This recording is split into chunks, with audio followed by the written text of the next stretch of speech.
Let's do our confessions this morning. I'll say it and then you repeat it back to me.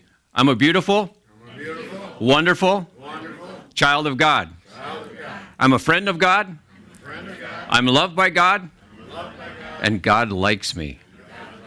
I can do all things through Christ who strengthens me.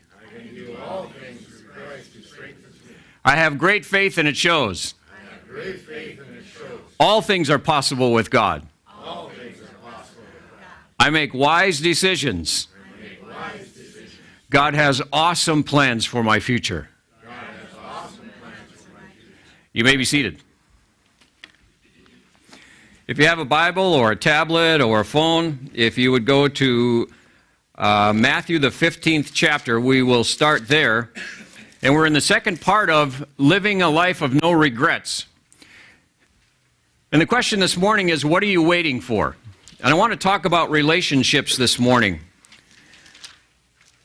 None of us, as much as we would like to, and in today's culture, we always kind of have that mindset that I'm a self-made person, or I'm a self-made man. And that's not true at all. And I was reading recently, Mount Everest is over 29,000 feet high.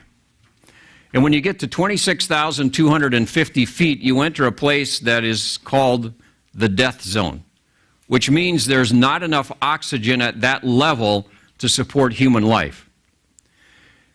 And a few years ago, a climber had gotten to that point and he became disoriented and he stopped climbing and he basically just sat down. And his team kept going to the top. Which is interesting. You're part of this team. And they leave this guy just sitting there.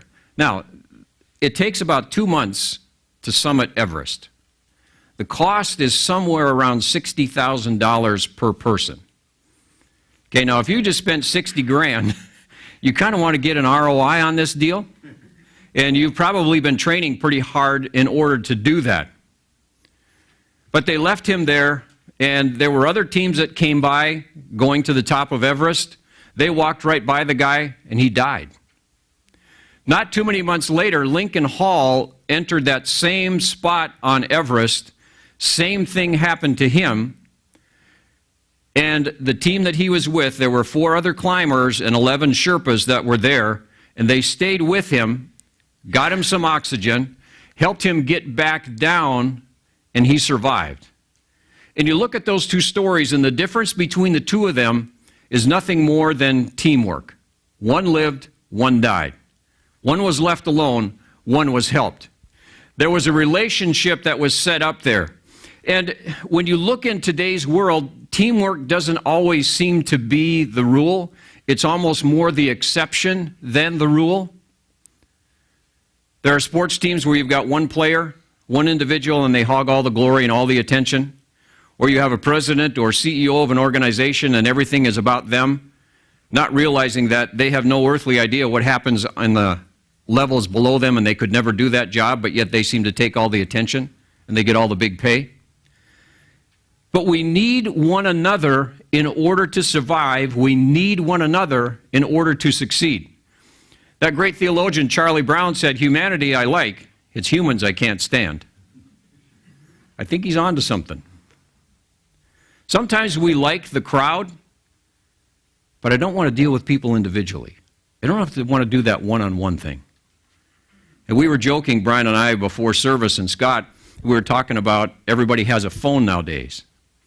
And communication is set up. And I might as well just tell on myself. Last night, we were at our son's house. We were watching our granddaughter because she has no desire whatsoever to go spend 3 days in Thief River Falls at a hockey tournament that her brother's playing in.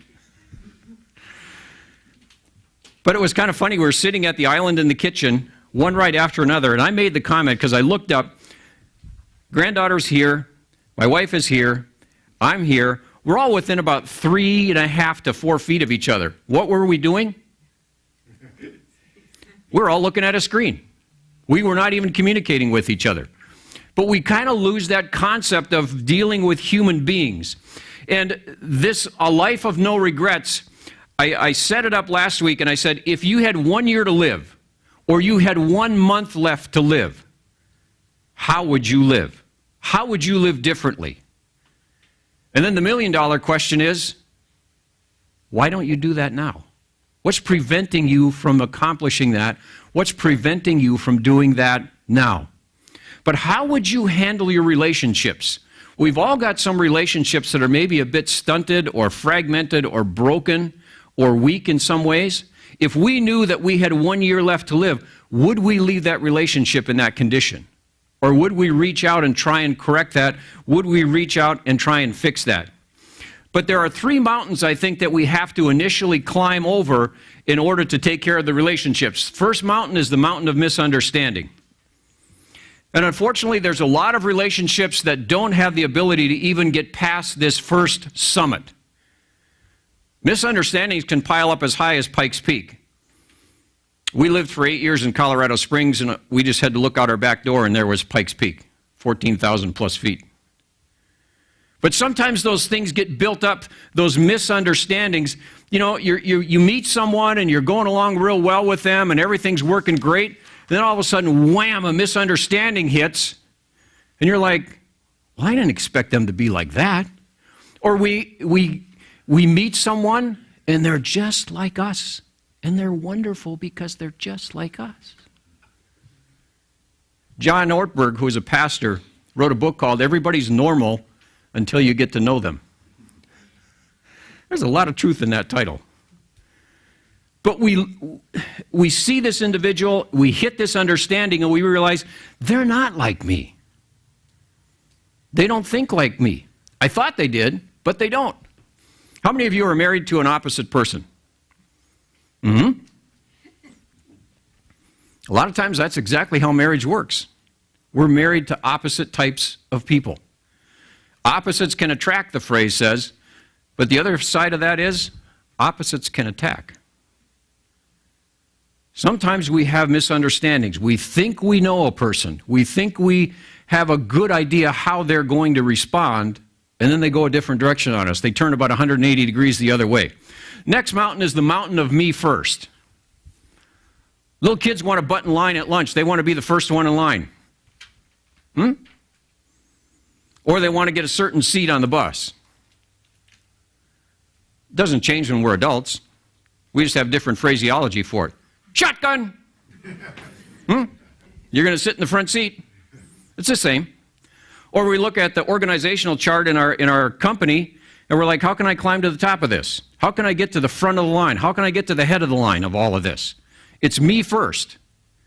And we really do live in a culture, we do really live in a world that talks about me first.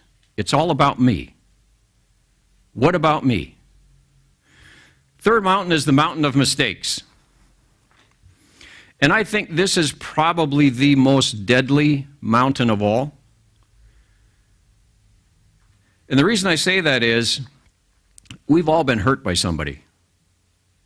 We've all been offended by somebody. We've maybe been disrespected or belittled by someone. The thing we have to be careful with when those things happen, those misunderstandings when they come, is we don't allow a wall of bitterness or a mountain of bitterness to build around our hearts. Well, if that's the way they are, then I'm not going to open myself up again. I'm not going to go there. I'm not going to be like that. Let's go to Matthew chapter 15, and we'll start at verse 17. And this is Jesus speaking. He says, "Don't you see that whatever enters the mouth goes into the stomach and then out of the body? But the things that come out of the mouth come from the heart, and these make a man unclean. For out of the heart come evil thoughts, murder, adultery, sexual immorality, theft, false testimony, slander. These are what make a man unclean." And you go back a couple of chapters to chapter 12 in Matthew, and he says, out of the abundance of the heart, the mouth speaks. When you get pushed, when you get pressed, what's the first thing that comes out of you? That's what's in your heart. It's easy when you can prepare. It's easy when you can get ready. It's easy when you can get on the way to church, you can get geared up and you can get in your church mode. Hi, I'm happy. I'm wonderful. Everything's good. Yeah. But then you come in and you find out somebody's sitting in your seat. Don't they know? Didn't they see the sign? Or worse, somebody parked in your spot in the parking lot. And then you come in and you find this. Well, now we know what's in your heart. Are you happy? Are you worshiping? No, gall darn it. They sat in my seat. But we have those misunderstandings. I have to deviate this morning from what I wrote down, and this came very early this morning, so early it's in this form, it's not typed. And it's something that I've been kind of meditating and chewing on for about 3 or 4 months. And I want to talk about misunderstandings in a little more depth. I want to talk about when we get offended, when our feelings get hurt.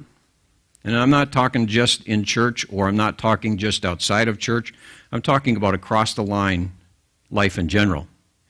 In the plant world, there's such a thing called a meristem line. And what that is, it's in every plant, and it's at the base of the plant. And at that point, the nutrients are coming into the plant. I don't know how this is. God made this, not me. The plant makes a decision at that point. Do those nutrients go up towards the fruit that's growing, or do they go down to the root that's growing? But every plant has a meristem line in it. And those choices are made throughout the life of that plant, whatever it may be, however large it may be, however small it may be. In human beings, we have the exact same thing. An infant that's in the womb of its mother is receiving nutrients, and at the stem cell line, when those nutrients come in, cells are being formed. Again, I have no idea how this happens, but at that point, the decision is made, oh, that would make a good heart cell. That would make a good eye cell. That would make a good ear cell. So those things go to wherever they're directed. But there are times when a cell does not get identified to go somewhere. And this is where things begin to go sideways. These cells can begin to morph, they can begin to multiply, and they cause disease. They cause sickness within the body. When those cells are not identified and sent into the right way, they become something destructive. And it's really how the body handles what it's given that determines if it's good or bad. We don't have a choice many times in our life what comes at us. There are things we did not sign up for. There are things we did not plan on. There are things that we do not want, but yet it still comes at us. And life hands some things to us, but we have the choice to decide whether we will allow it to take us up or whether we will allow it to take us down. There's a spiritual meristem line within each of us with the decisions that we make. When that misunderstanding comes, what will you do with it? Let me show you a verse in 2 Corinthians. It's chapter 2, and I think it's very interesting how the same thing can happen to the same person, and yet there are different outcomes with this. But 2 Corinthians chapter 2 and verse 16.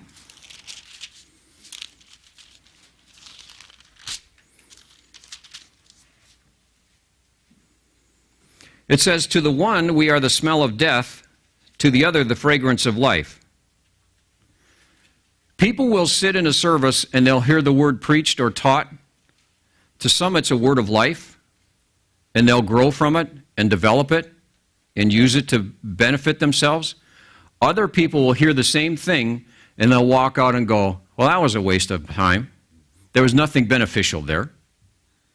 The same thing happens with us in this sense. And I pastored for 32 years, and I've watched people go through a lot of stuff. As a pastor, you get to see people at their best, and you get to see people at their worst.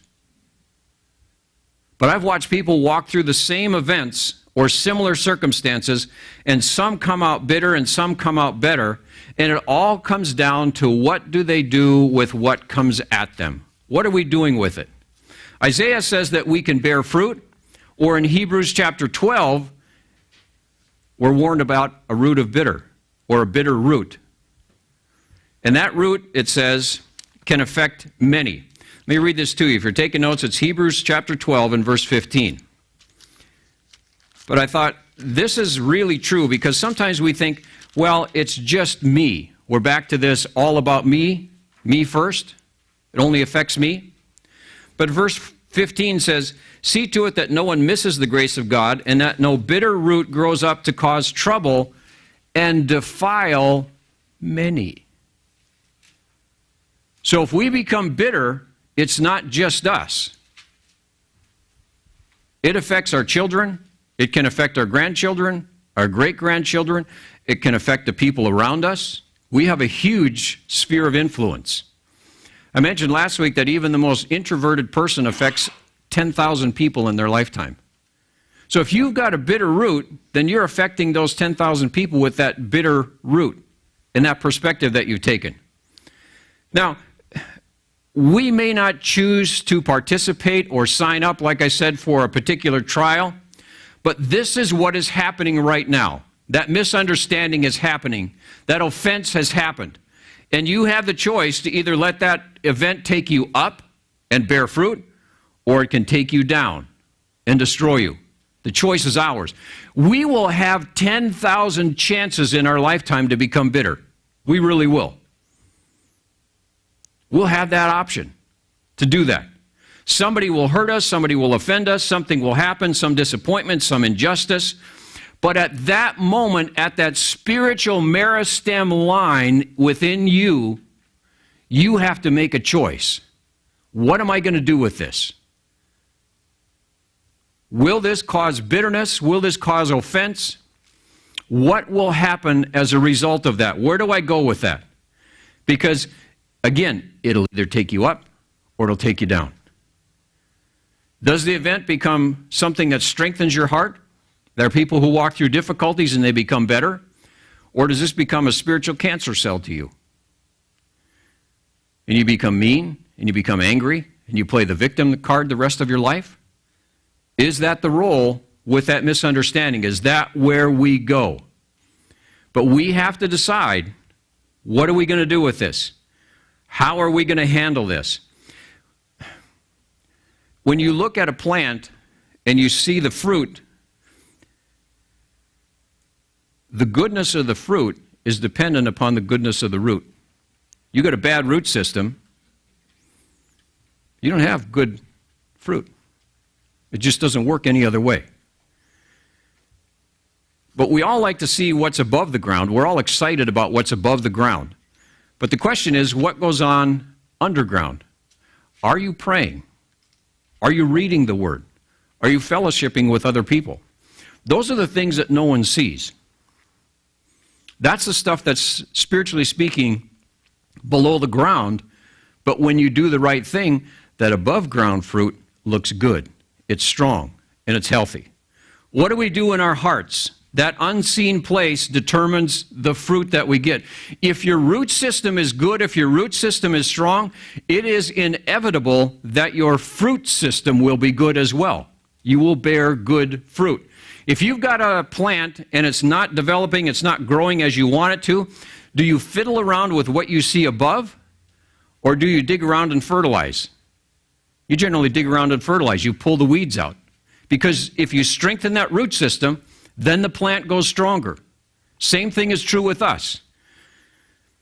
I also read recently that it takes, and I had no idea this is how this worked, it takes 1,000 hours of cold weather to produce a peach tree. Now that sounds really counterintuitive, because peach trees are generally in Georgia, and Georgia's a little warmer than we are. But it takes 1,000 hours in order to develop a peach tree so it will bear fruit. Spiritually equating that, we're going to have some cold days in our lives. There's going to be some days where stuff just doesn't work. It just doesn't work.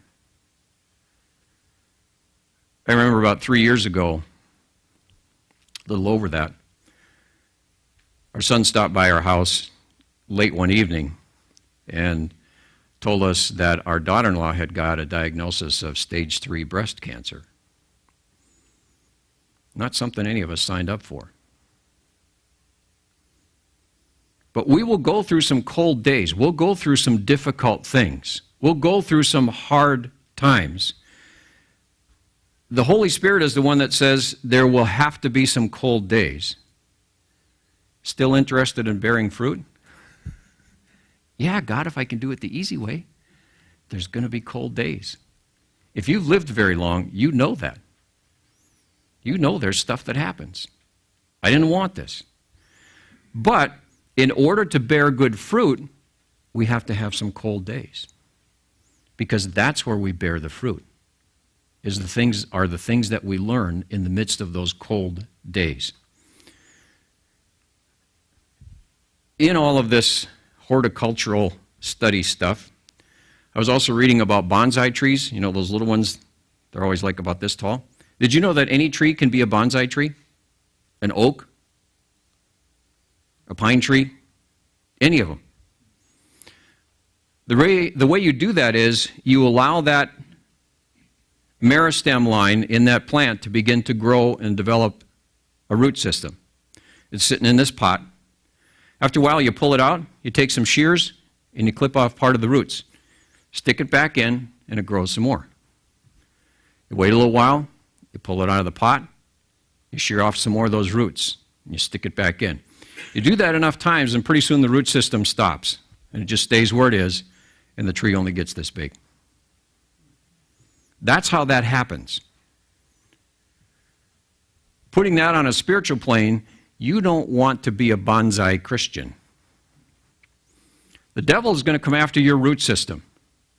Sickness, divorce, bankruptcy, all kinds of things can happen in our lives that we didn't expect, we didn't want. And he comes along and he's got all kinds of shears to clip that root system in our life and cut it off, and thereby stunt us in our growth spiritually and cause us, we only get to be this tall. We never reach the potential that God intended for us to reach because we have allowed the enemy to do his work in our life, and we have allowed him to stunt us. We've bought into his plan. We've not bought into God's plan. You don't want to be a bonsai Christian.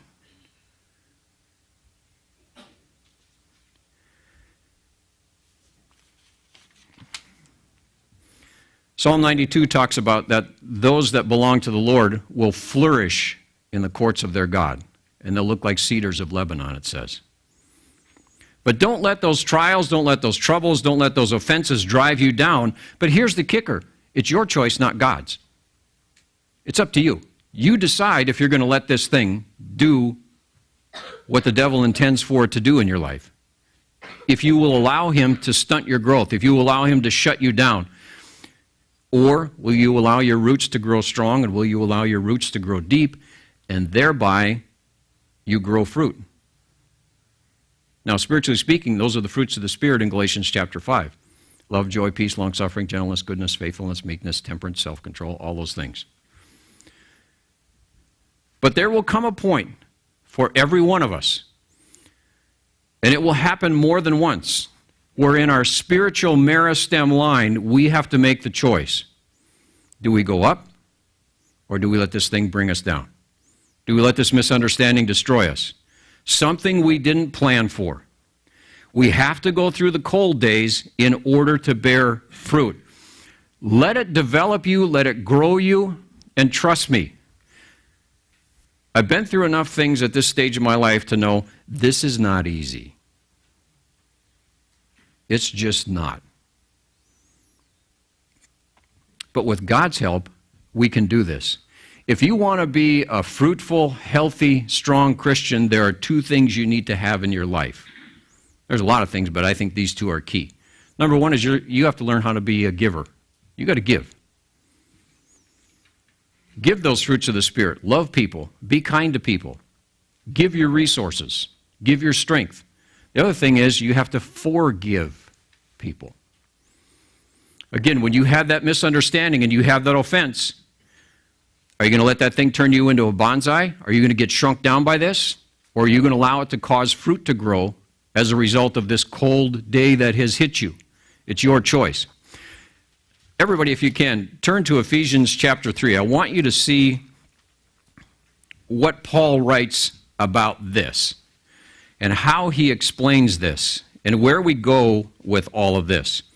In Ephesians chapter 3, we will start at verse 17. So that Christ may dwell in your hearts through faith.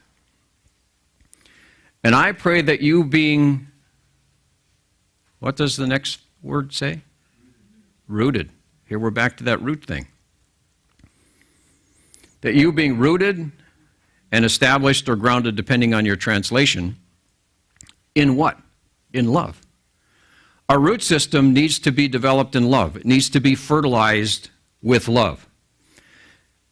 And established in love may have power, together with all the saints, to grasp how wide and long and high is the fruit that you're growing, deep is the root system that will allow you to grow the right fruit. Okay? How high and deep is the love of Christ, and to know this love that surpasses knowledge, that you may be filled to the measure of all the fullness of God. Verse 20, now to him who is able to immeasurably more than all we ask or imagine, according to his power that is at work within us, to him be glory in the church and in Christ Jesus throughout all generations, forever and ever. Amen. It's interesting where it says to immeasurably do more than all we ask or imagine, according to his power that works within us. It's not us only in the sense that, yeah, it's our choice. Do I allow this thing to gain root system? But I have to trust God to give me the strength to handle this. We pray and we ask him, how do I handle this? Show me how to deal with this. How do I work with this individual? How do I make this happen? But the important part of all of this is, how much ground will you give the enemy? How much will you allow him to affect you in your life? How much ground will you give away? I want to read you a little thing from Dr. Carolyn Leaf. She's a neuroscience expert. And there was a study done by the Institute of Heart Math, and they looked at DNA within our body, that basic component of how we grow. All right? And it says this study showed that thinking and feeling anger, fear, and frustration cause DNA to change shape according to thoughts and feelings. So when you get angry, you get bitter, you get frustrated, according to this study, it changes the very DNA of your body. It changes how you grow. It changes how you develop. Again, we're back to that baseline of where you are, the meristem cell line, spiritually speaking, within you. What happens at that point?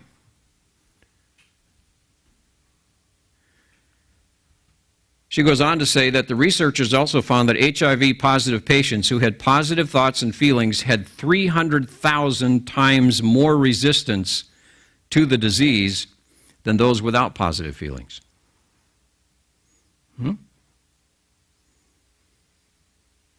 So she says, so when we make poor quality decisions, when we choose to engage in toxic thoughts like unforgiveness, bitterness, irritations, we change the DNA and subsequent genetic expressions, which then changes the shape of our brain wiring in a negative direction. You ever known somebody, you could hand them $20 and there'd be something wrong with it? No strings attached, but there's something wrong. Something has happened in the wiring of their brain. They've gone down this road.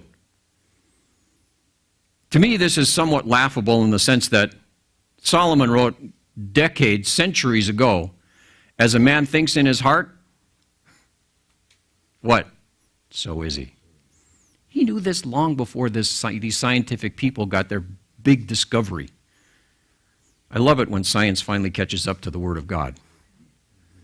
They're always behind the curve, but they're always excited about this new discovery we made. And then I always look in my Bible and I'm going, are you kidding me? Do you know how many years ago, centuries ago, This happened? This was talked about? This was taught in the Word?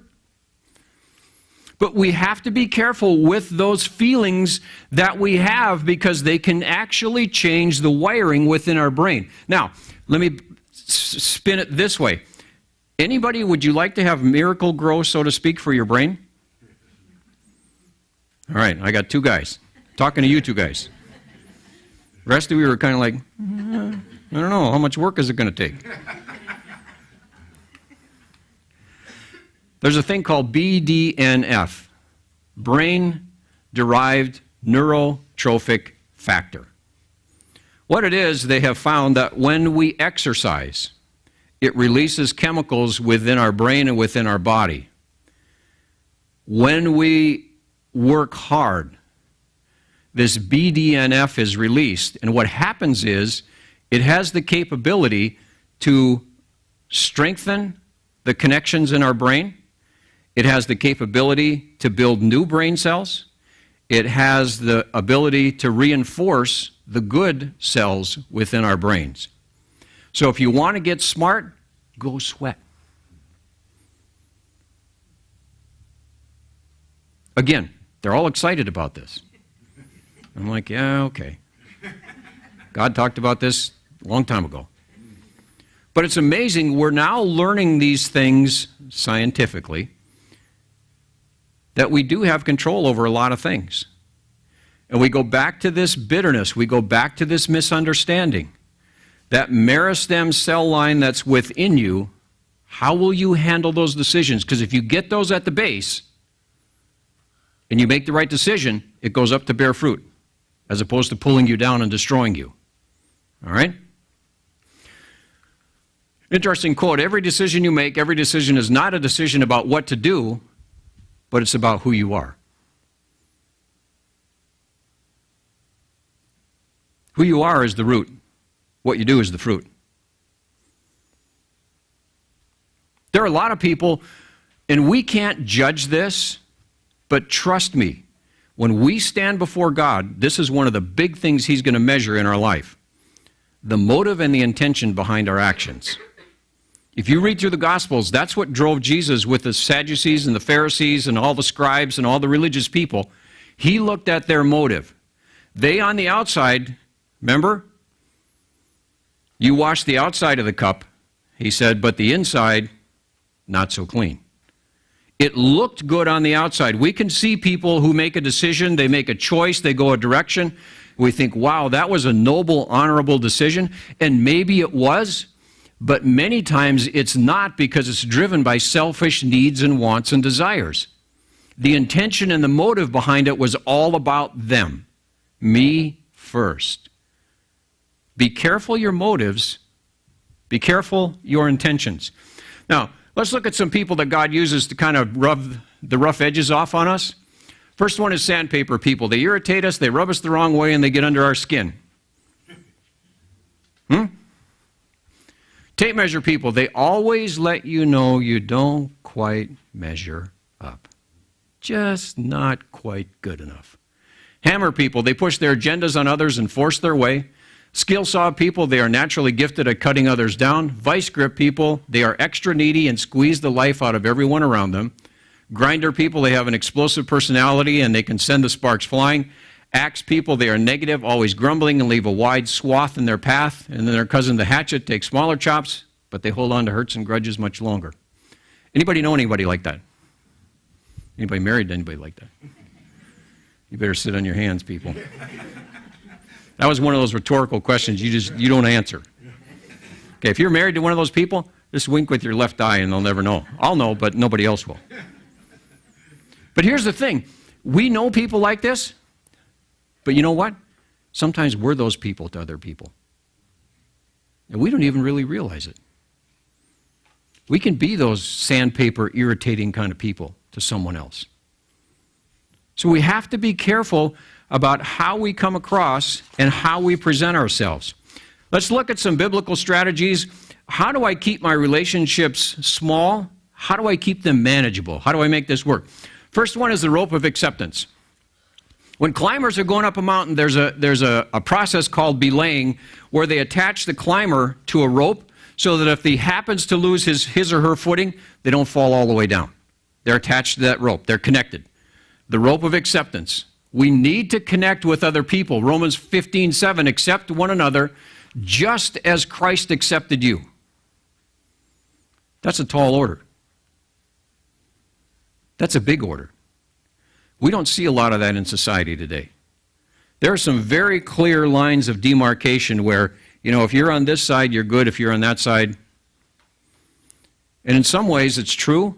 But in some ways, it just doesn't matter. But we need to decide, who do we accept in the sense of, not who. We need to accept and respect all people. But the hard part is, it doesn't mean that you have to agree with everything they say. It doesn't mean that you have to live their life according to what they think is correct. All right? You can still disagree with people. You can honorably disagree with someone. But we need to accept them, the Word says. Valentine's Day is coming up, 2 days? All the guys are going, oh, jeez.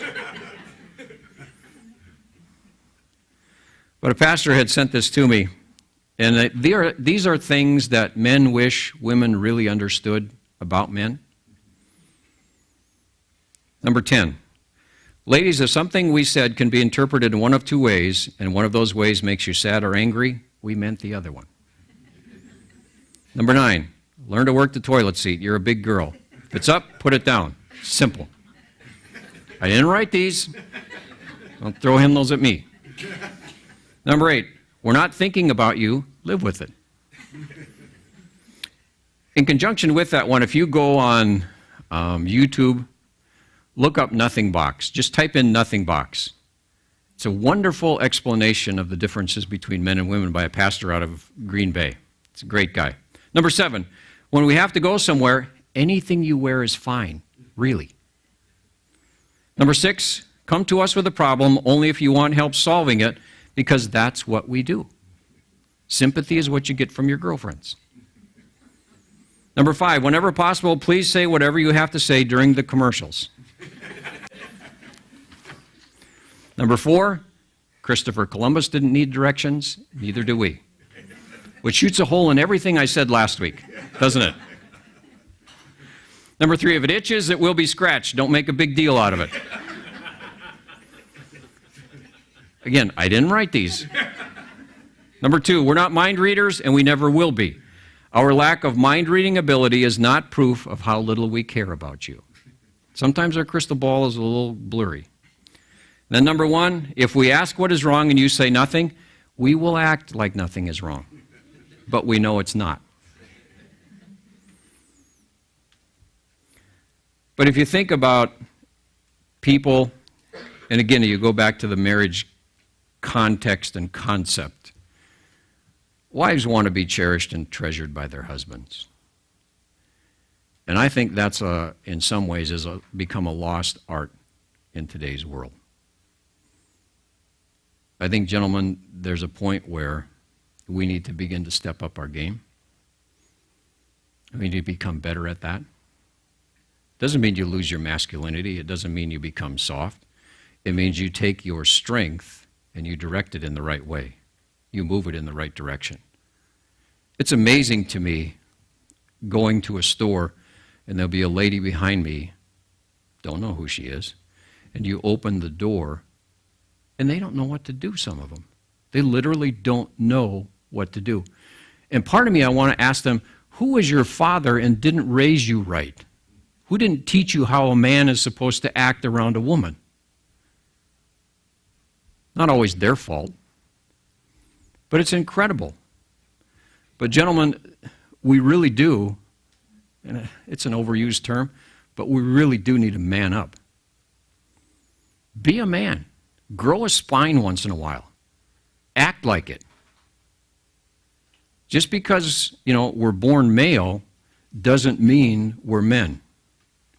On my Facebook page, I don't have a picture. Everybody has a picture of their face or their kids or something.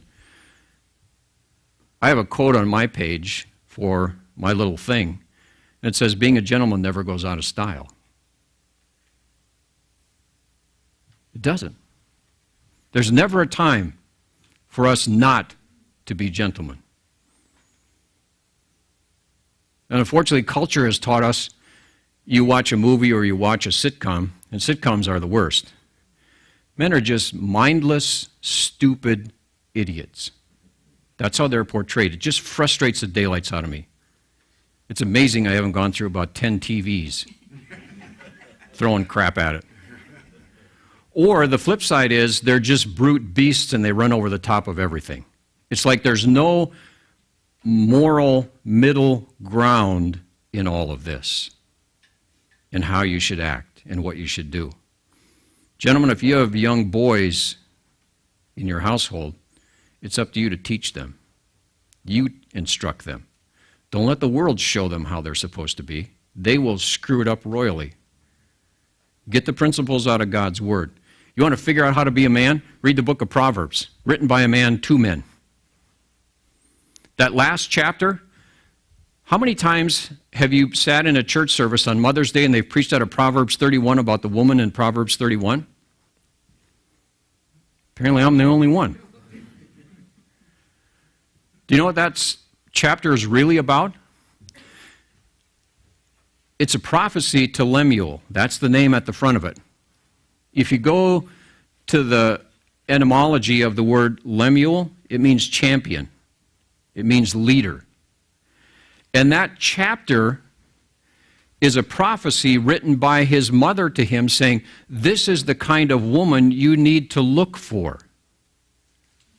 And the other side of that is, okay, if I'm looking for that kind of a woman, what kind of a man is that kind of a woman looking for? We attract like, do we not?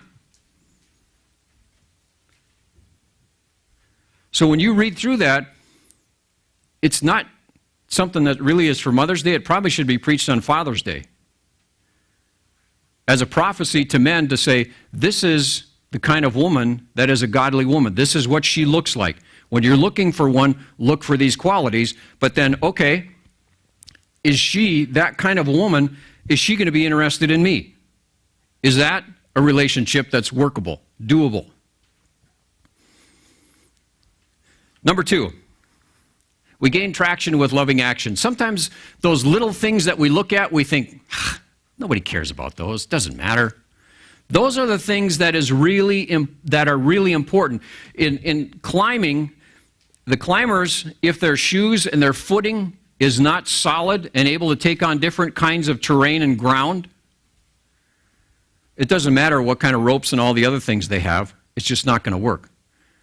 But we need to gain that traction with actions. Now let's look at three kinds of traction. Number one is consideration. Look to the needs of your spouse, your family, your church, to the people around you. Get outside of who you are. It's not about you. It's about the people around you. Philippians 2:4 says, and look out for one another's interests, not just for your own. We live in a world, and the culture dictates this, it seems like as well, if you, then I'll. You meet my needs. It's conditional. You take care of me, hey, then I'll take care of you. I'll help you. But we need to put all those other individuals in front of our own. Number two is cooperation. Work for the common good. Remember when Jesus and all the disciples were together? Who washed their feet? Christ. They were waiting for the servants to come in. They were waiting for some lowly person to come in and take care of that need, which is something that happened every time in that culture. When they went to eat, someone washed their feet for them. They cleansed them. Unfortunately, in today's world, the head table has replaced the towel and the basin. Me first. Meet my needs. We don't cooperate. Too often we compete with other people in the church. We compete with other people within our own circle. We belittle, we criticize, and guess what? When you do that, you are not hurting those people only, you are hurting yourself as well. Because you've now sunk down to a low level of living when you act that way and do those kinds of things. Number three, commitment. It's all that little stuff. You know, I'm sure you've heard the old story about, you know, the pig and the chicken. One was interested, one was committed. You got bacon and eggs. The pig was committed, the chicken was interested.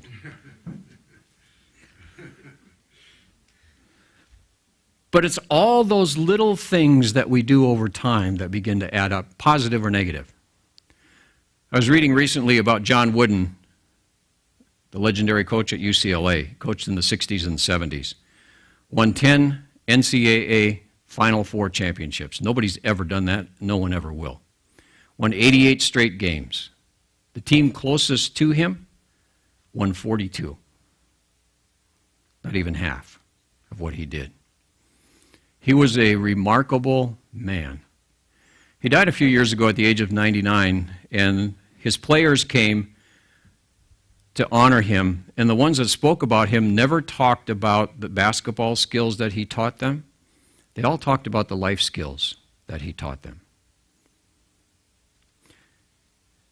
In a letter written about him, and this is before he died, it reads this way: Wooden is 94 now, but on the 21st of each month, he will do what he always does on the 21st of each month. He'll sit down and pen a love letter to his best gal. He'll say how much he misses her, he loves her, and he can't wait to see her again. Then he'll fold it once, slide it into a little envelope, and walk into his bedroom. He'll go over to the stack of love letters sitting there on her pillow, untie the yellow ribbon, and place the new one on top, and tie the ribbon again. The stack will be 180 letters high, because the 21st will be 15 years to the day since Nellie, his beloved wife of 53 years, died. It says in her memory, he sleeps only on his half of the bed, only on his pillow, only on top of the sheets, never between, just with the old bedspread that kept them warm. That's commitment. I read that and got convicted and thought, I don't think I'm at that level. I haven't gotten there yet. But boy, I sure would like to have that kind of commitment. I'm not saying that I don't love my wife. It's just I'm not at that level. And I don't know that I've run into anybody who's even remotely close to that. People will remember how you make them feel. They'll forget what you say. You'll forget. By Tuesday, science has proven, you'll forget at least 80% of what I say this morning. It'll be gone. But you'll have some feelings about what happened here this morning. You'll remember some of the stories. Philippians 2:13 says, For God is working in you, giving you the desire to obey Him and the power to do what pleases Him. In those relationships, He gives you the supernatural desire and He gives you the supernatural power to work in those relationships, to make them happen. The last one is tethered by forgiveness. Colossians 3:13, get along with each other. If that alone, in today's world, that alone, let's just get along. Remember the Rodney King things way back in the day? Some of us are old enough to remember. That was his statement. Can't we all just get along? That was his thing, the question he asked. And forgive each other. If someone does wrong to you, forgive that person because the Lord forgave you. This is where we need that supernatural power. It's not natural within us to forgive people. It's just not there. Somebody cuts in line in front of you at the store? Oh, please, yeah, go right ahead. Are you kidding me? It turns into an all-out brawl. Again, my wife yesterday and my daughter were out shopping, and they were coming out of Target, and they had the green light, and some lady literally cut them off on a red light. So my wife honks her horn. So the lady in the other car tells my wife that she's number one. You'll get it later this afternoon. But we do. In the climbing aspect of it, climbers are tethered to a rock. It's their point of attachment for safety. Again, if they happen to lose their footing, they don't go any farther. But we need to be tethered in the sense of forgiveness for one another. We get the power to forgive people in our lives that hurt us by looking at the cross. Again, it's not natural. It's not something we are born with. We don't wake up one morning and all of a sudden, we're gloriously wonderful. You never forgive anyone in your life more than Christ has already forgiven you, and you'll never have to forgive anyone more than Christ has forgiven you.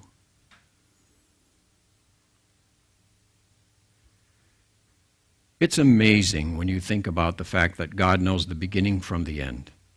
He knows where we will be a month from now, 6 months from now, 2 years, 10 years, where we'll be, what we'll be doing. We have no idea. And yet, even in the midst of all of that, and he sees each day, each moment played out, he knows where we will fall, he knows where we will sin, and yet he still loves us. Even though he knows in advance we're going to sin against him. That's something I don't know that I will ever be able to completely comprehend in my life down here. How I can know that somebody is going to hurt me and do it over and over, and I still love them and I still forgive them. I'd be willing to go to the cross for them. That's pretty amazing. A lot of times relationships in our culture today and people, they're disposable. I don't like this one, I'll get a new one. I don't like this person, I'll get a different one. And we almost treat it like a car. You get that new car, you get that wonderful new car smell. But then pretty soon it gets a scratch, it gets a dent, it gets a ding, it gets a scrape. Engine sputters a little bit, and we're thinking, maybe I should get a different car. This one isn't running so well. And we sometimes treat our relationships the same way. But then we do that, and then we realize, well, they weren't exactly what I thought they were either. They don't act that way. Again, it's kind of like taking your car to the car wash, and they spray that stuff in your car, and it smells really great for about an hour, and then it smells like an old chicken nugget again. Well, we can't just write people off and dispose of them and throw them away on the ash heap of life, so to speak. If we value the people God puts in our lives, those relationships will appreciate, not depreciate. But it's up to us to decide if we're going to allow God to do that through us and with us. In the church, many times we kind of look out. We look at what's out in the world and we wonder, can we make a dent in this? Can we change this? We will never change the world. We will never change people by judging them, by criticizing them. We will change them by loving them. If we can do that, that will make the difference. Let's look at our questions. We did the first 4 last week. Number 5 says, what is the single biggest time waster in your life and what will you do about it this year? 6, what is the most helpful new way you could strengthen your church? Number 7, for whose salvation will you pray most fervently this year? What if half the people in this room focused on number 6?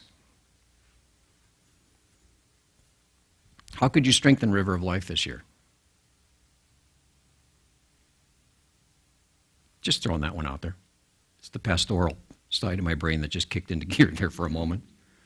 But if we would do some of these things, pick one and say, this is where I'm going. This is the direction I want to head. These are the things I want to accomplish.